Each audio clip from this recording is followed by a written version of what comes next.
So sa mainit na naging salpukan ng iilang mga team sa Day 2 NBA Playoffs, bigyan pansin naman natin ngayon ang naging revelasyon ng former Defensive Player of the Year na si Draymond Green. So ngayong hindi nga nakapasok sa playoffs ang Golden State Warriors this season, inaasahan na ng mga fans at mga analyst ang malaking pagbabago sa kanilang lineup. Ngunit wala pa ang inaanunsyo ang Golden State Warriors patungkol sa magiging galaw nila this off-season.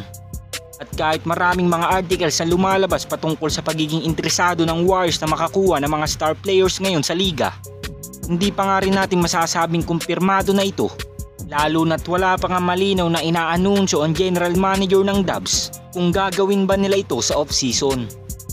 Ngunit sa kabila ng mga rumors na napapabalita sa team ng Golden State Warriors, mismo nga former Defensive Player of the Year na nga na si Draymond Green ang nag-anunsyo sa kanyang podcast na kinumpirma nga nito na gagawa ang Dubs ng malaking pagbabago sa kanilang team at posibleng kung ano ang kulang sa kanilang lineup this season ay iyon ang tutugunan ng kanilang general manager.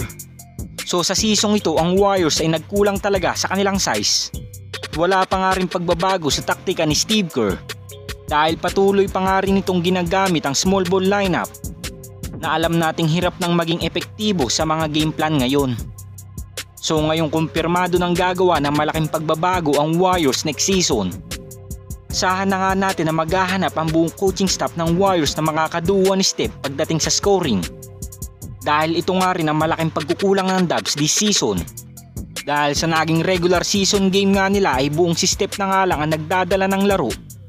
At kung hindi nga lang gagawa si Steph ng 30 or 40 points ay hindi nga lang sila makakakuha ng mga panalo.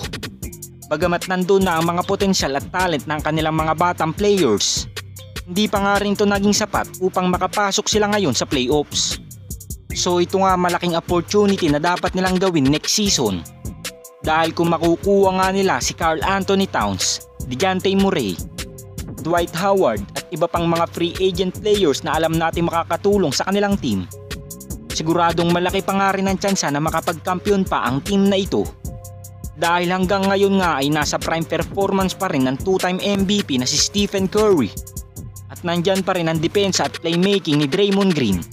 Ngunit si Klay nga lang ang tanging nawawala sa kanilang tatlo dahil sa inconsistent pa rin nitong performance.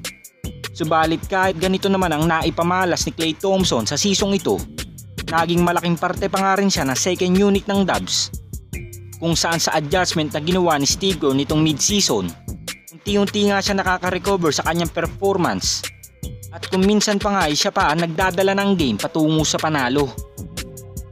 Kayo mga Lods, sinong player ang karapat dapat na maidagdag sa kanilang lineup next season? Comment down below lang mga Lods.